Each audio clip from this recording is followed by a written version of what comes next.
Hello guys, magandang araw po sa atin lahat. Ito na naman po ang inyong lingkod na buting tingero. Ito po ang bubuting tingin ko sa ngayon. Magre-repair ako ng sliding window na naitago ko lang to. Umpisa nang tanggalin ko. Galing yan dito. Tinanggal ko nung ako mag-renovate ng bahay. Ngayon, ito siya. Kakabit ko naman siya doon sa kabilang bintana. Sa bandang tagiliran ng bahay. So, simple lang guys ang pag-repair nito. Tuturo ko sa inyo.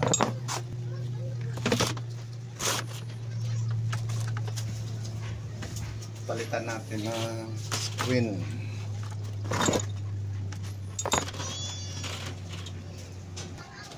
Ito guys ang kanyang problema.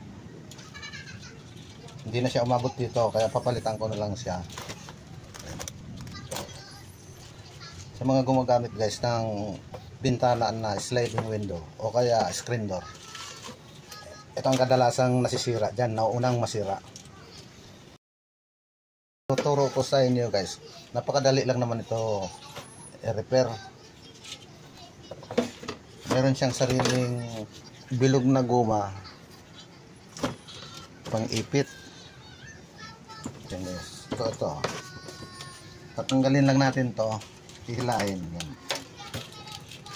At maihiwalay na natin yung nasirang screen sa frame. Yan. Ito guys. Ito, ibabalik lang natin yan.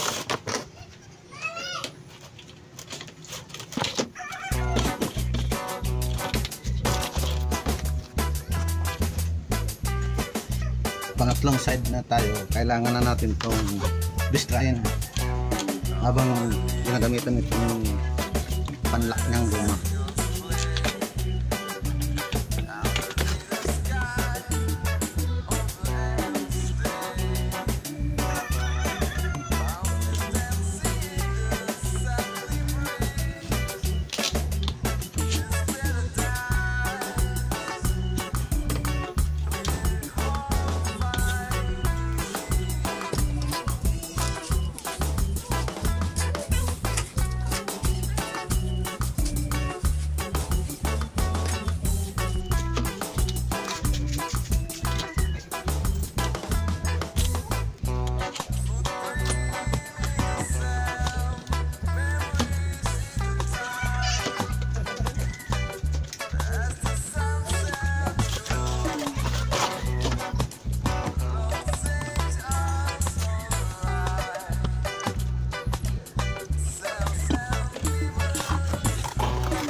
hawakan ito screen.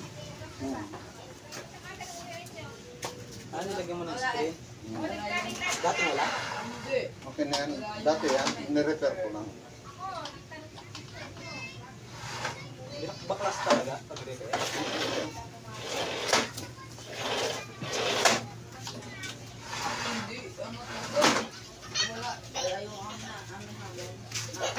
Okay? Lock na. So ayan guys, may nakakuha na naman tayong mixing tutorial. Pero kapakinabang. Yan sinasabi ko, nakadalasan sa mga gamit sa bahay. Yung maliit na bagay na tulad ng nasirang screen, madalas nasisira yan. Pero hindi pinapansin. Pero sa pinakita ko sa inyo, di ba, napakasimple lang namang gawin. Sana guys, may nakatuhan kayo ng kapirasong aral galing kay Kabutingting. So hanggang dito na lang guys ang mixing tutorial. Shout out po sa lahat at Thank you for watching.